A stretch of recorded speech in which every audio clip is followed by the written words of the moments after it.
Anda menyaksikan Sapa Indonesia Pagi di segmen Kompas Bisnis Saudara. Masih bersama saya Putri Oktaviani. Indeks harga saham gabungan 28 Januari ditutup rontok lebih dari 7% ke level 8.320.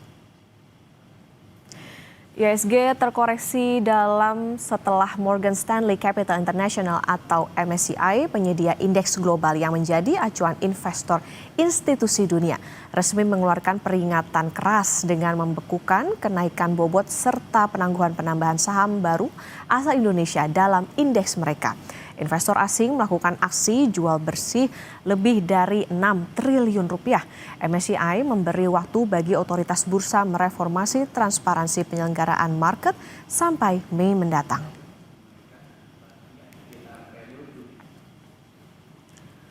Penghentian sementara perdagangan merupakan imbas dari anjloknya indeks harga saham gabungan atau IHSG. Pada intraday perdagangan Rabu 28 Januari 2026, anjlok 8% atau turun 718,441 poin ke level 8.261,78. Terpantau 28 saham yang berhasil menguat. Sebanyak 768 saham turun dan 8 saham stagnan. Nilai transaksi di pasar saham tanah air ini mencapai 31,92 triliun dengan market cap mencapai 14.985,42 triliun.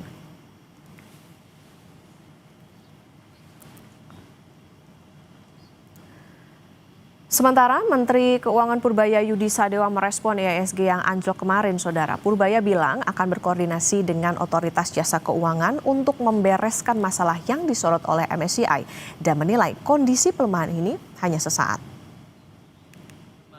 Berita yang MSCI itu yang menganggap kita kurang transparan dan banyak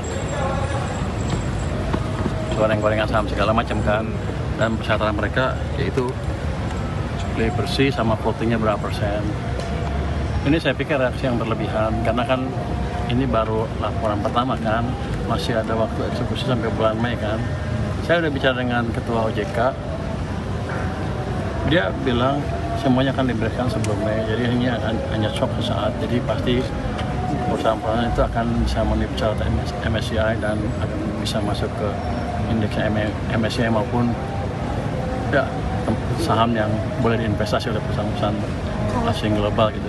Kalau untuk saya, yang penting kita perbaiki ekonominya. Kan ekonomi betul-betul membaik. Saya nggak main-main.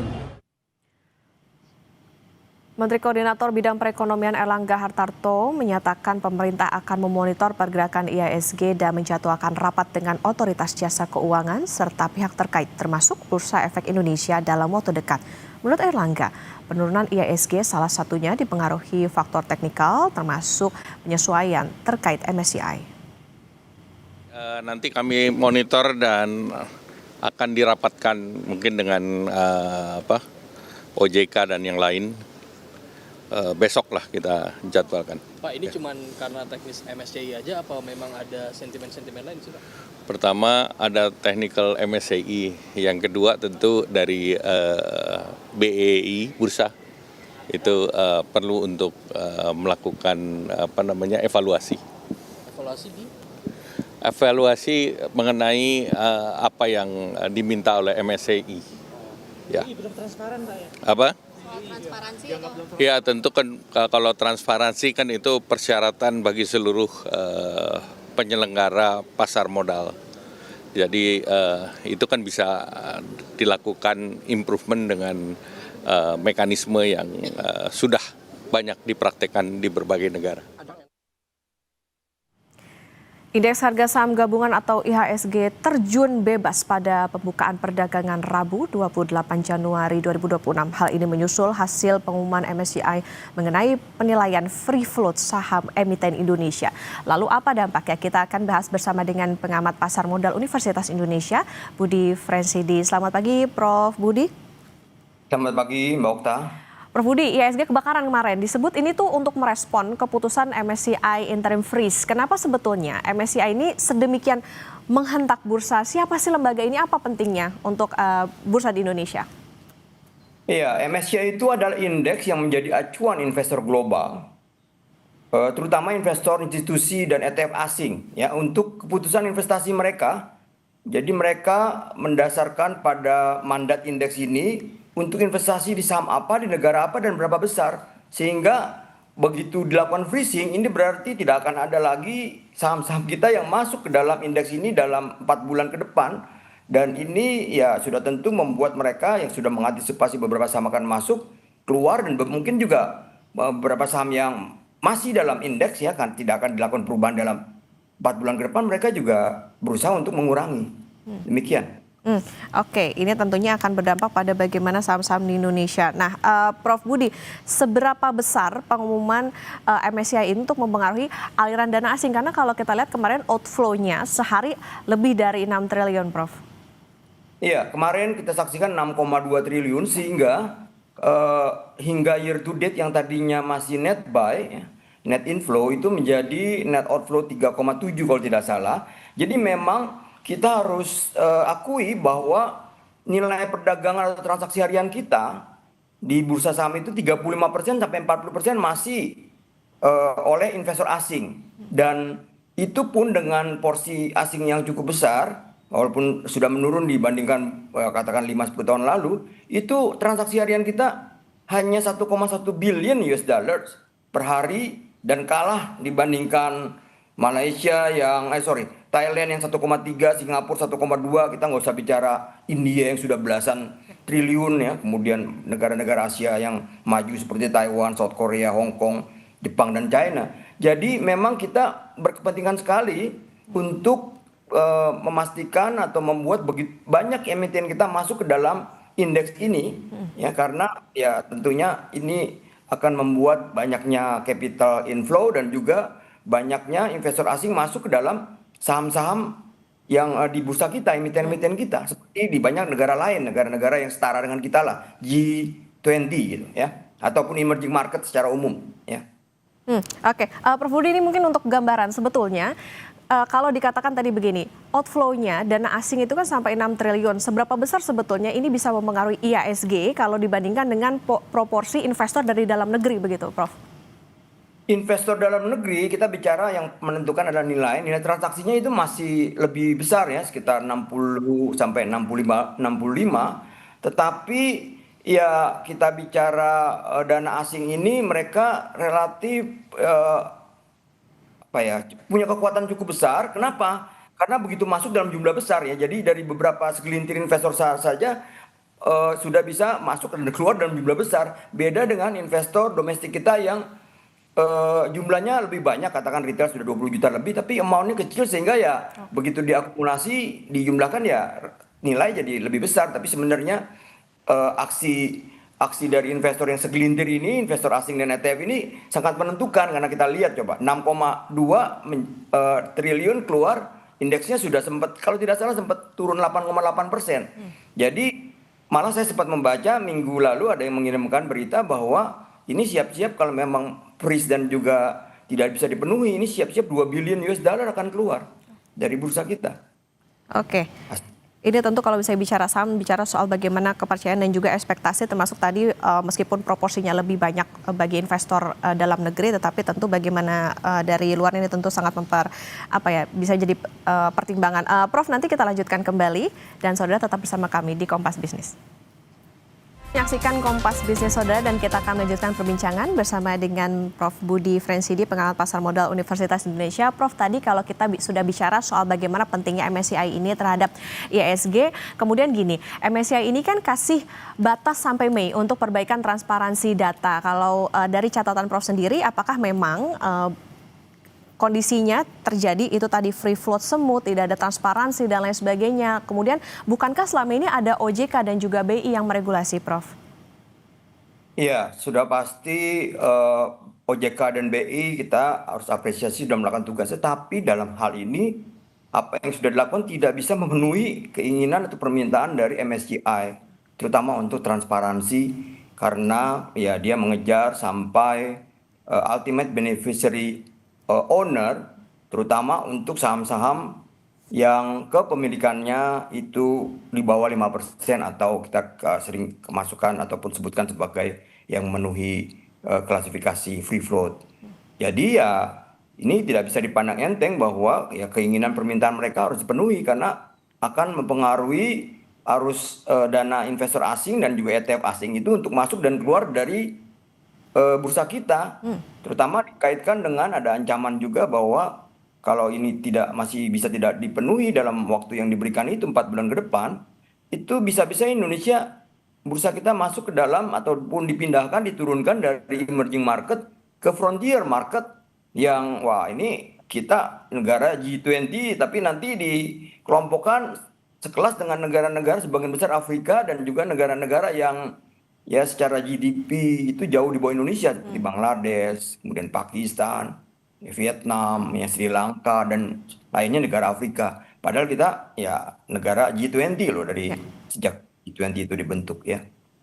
Oke, Prof Budi, tadi kalau misalnya dikatakan ada berbagai ancaman termasuk tadi perubahan bisa dikatakan turun kasta dari emerging ke frontier. Nah, kondisi seperti ini kita menunggu bagaimana proses perbaikan terutama dari transparansi. Berapa lama MSCI ini akan menghentak bursa? Gimana pasar bisa melihat waktu tunggu atau deadline yang diberikan oleh MSCI kepada Indonesia? Ya, saya pikir waktu yang diberikan cukup panjang ya, sampai 4 bulan dan mudah-mudahan sebelum itu sudah bisa dipenuhi. Karena kalau ini kan resikonya kalau memang itu terjadi, itu berarti dana asing yang ya kapasitas dari aliran dana asing masuk ke emerging market itu bisa 120 billion ya US dollar. Tapi kalau begitu dia turun ke frontier itu menjadi separohnya 60 billion sehingga berita yang mengatakan ya siap-siap ini 2 billion US dollar bisa keluar loh dari bursa kita dalam waktu dekat, itu ya suatu yang ya menjadi relevan juga gitu untuk diperhatikan. Berarti dalam arti kata begini Prof, bisa dikatakan ini juga mempengaruhi bagaimana psikologis dari para investor asing begitu ya untuk bisa berinvestasi di Indonesia? Oh iya, mereka utamanya bukan mendasarkan pada fundamental tapi pada likuiditas dan juga tren dari harga yang terus meningkat ya, sehingga ya gerakan atau aksi dan regulasi bursa kita dan juga otoritas yang sedikit-sedikit menghukum mereka yang naik ataupun harganya mengalami kenaikan, FCA, ETD, kemudian juga suspensi, itu sebenarnya membuat beberapa saham yang masuk ke dalam indeks MSCI itu menjadi tidak liquid, itu juga sebenarnya tidak disukai ya. Jadi ya seperti itu kondisinya. Oke, Prof Budi, ini kan ada deadline sampai bulan Mei, artinya tadi juga kita dibayang-bayangi dengan berbagai macam ancaman. Nah, tapi di satu sisi Menkyu Purbaya bilang nggak perlu khawatir bisa rebound, walaupun kemarin sampai trading halt. Cukupkah pernyataan Menkyu ini bisa ngasih angin seger buat investor?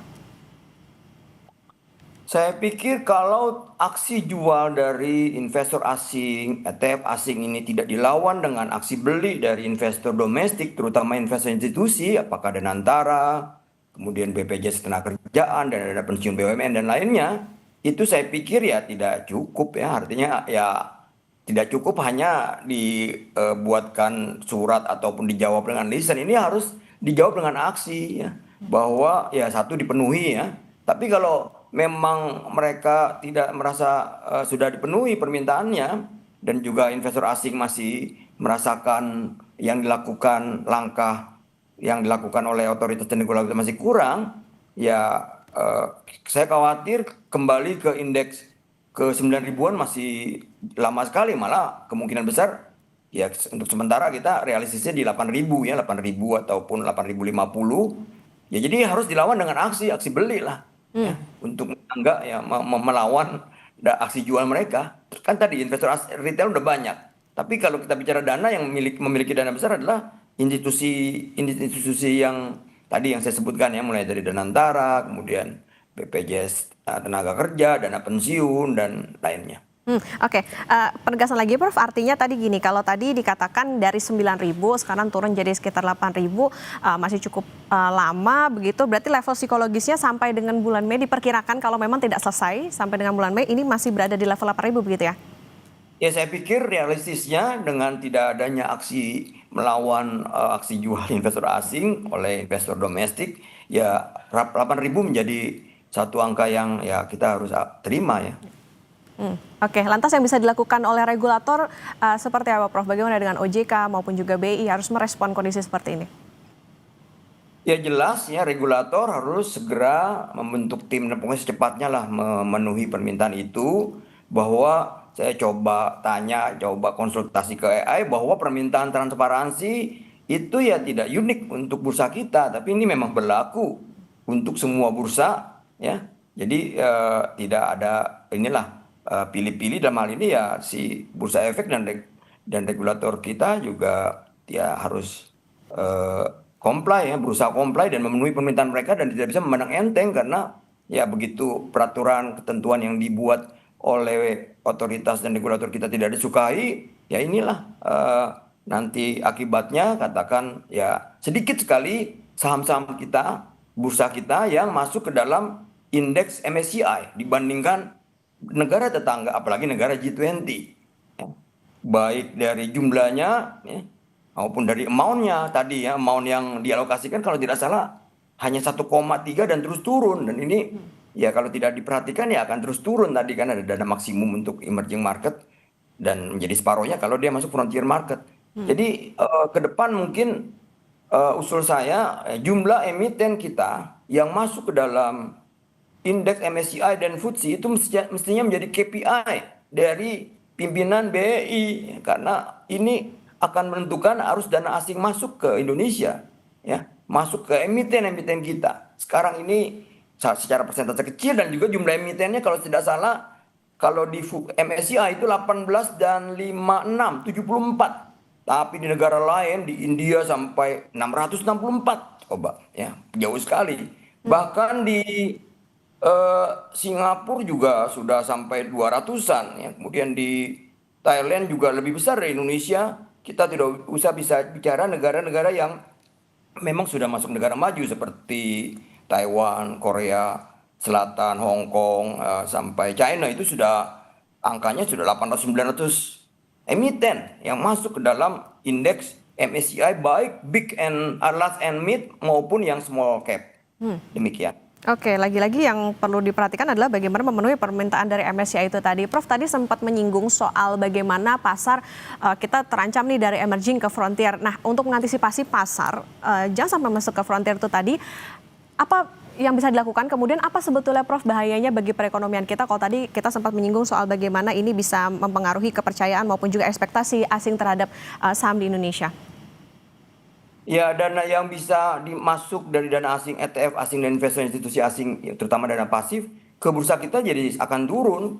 Dan ini saya khawatir transaksi harian kita yang sekarang sudah melebihi target dari 14,5 triliun per hari, sekarang kan sudah 1,1 lah billion. Ya, jadi kurang lebih 18-an, itu ya nggak mudah untuk mencapai itu lagi karena dana asingnya. Belum lagi kalau capital outflow ini terjadi, itu kan memperburuk neraca pembayaran dan ujung-ujungnya ke nilai tukar kita yang sekarang ya ditekan oleh current account ya, tapi kedepannya ya capital ada tekanan dari capital account juga ya, jadi ya banyak yang efek yang kita tidak harapkan ya yang bisa terjadi. Jadi transaksi harian akan turun, kemudian nilai tukar rupiah, capital outflow dan sebagainya, akhirnya ke ya, neraca pembayaran juga ya, cadangan devisa dan sebagainya. Oke, ada dampak yang signifikan terkait dengan kondisi ini. Prof, singkat saja yang terakhir, ini yang kena hentak kemarin banyak saham Konglo. Apakah artinya bisa dikatakan gini, Prof, saham mereka ini gorengan gitu? Nah, ini sebenarnya saham gorengan bukan istilah yang tepat. Yang dikenal luas itu adalah manipulasi pasar. Tapi oleh regulator kita, manipulasi pasar ini diartikan sebagai saham yang naik cepat gitu ya, emiten atau saham yang harganya naik cepat. Padahal saham yang harganya cepat naik itu sebenarnya dua kemungkinannya, bisa memang ada manipulasi pasar, tapi bisa memang ya naik kelas dia, bahwa emitennya ini, investornya ini sudah mengantisipasi bahwa ini akan masuk ke dalam indeks global MSCI, katakan apakah small atau mid ataupun large cap, sehingga yang dikhawatirkan oleh regulator bursa kita bahwa nanti ada pump and dump itu tidak terjadi ya. Jadi terus naik, kemudian tidak ada aksi jual besar-besaran, jadi akan nanti naik mencapai harga baru dan stabil, dan itu juga liquid gitu, bukan hanya stabil, liquid. Karena masalah likuiditas juga, kalau nggak salah MSCI ini concern terhadap ada satu saham masuk indeks tadinya liquid menjadi tidak liquid, sehingga dia ya berusaha untuk curious terhadap saham-saham lainnya yang masuk ke dalam indeks. Jadi demikian, jadi harus dibedakan antara kenaikan harga dengan saham gorengan. Tidak selalu, malah kalau yang saya perhatikan di bursa kita kebanyakan itu mungkin saya tidak tahu persentasenya ya, tapi ya paling tidak separuh-separuh itu adalah memang kenaikan harga ini adalah ingin naik kelas. Jadi sesuatu yang memang diantisipasi bahwa saham-saham ini akan masuk ke indeks, dan pada waktu masuk indeks maka investor asing, institusi dana pasif ETF itu akan masuk ke dalam emiten itu. Tidak peduli melihat price multiple-nya dan juga fundamentalnya, karena mereka ya akan masuk sesuai dengan mandat indeks. Jadi begitu satu saham masuk ke dalam indeks global seperti MSCI, itu yang namanya ETF asing dan investor institusi, pemilik pengelola dana pasif itu akan masuk secara otomatis karena mandat indeks ya. Jadi mereka benchmarking ke indeks itu termasuk sampai seberapa besarnya ya. Seberapa besarnya secara negara dan juga seberapa besar per emiten ya. Demikian kalau pendapat saya. Oke, lagi-lagi ini yang perlu diperhatikan adalah bagaimana regulator punya PR, MSCI kasih tenggat waktu sampai Mei, ini harus dimanfaatkan soal bagaimana memperbaiki transparansi, jangan sampai tadi turun kasta dari emerging ke frontier, karena tadi ada berbagai ancaman seperti bagaimana kepercayaan ekspektasi asing, kemudian juga ini bisa berdampak kepada bagaimana nilai tukar rupiah. Terima kasih Prof. Budi Frenzy di pengamat pasar modal Universitas Indonesia sudah bersama di Kompas Bisnis. Sehat selalu Prof.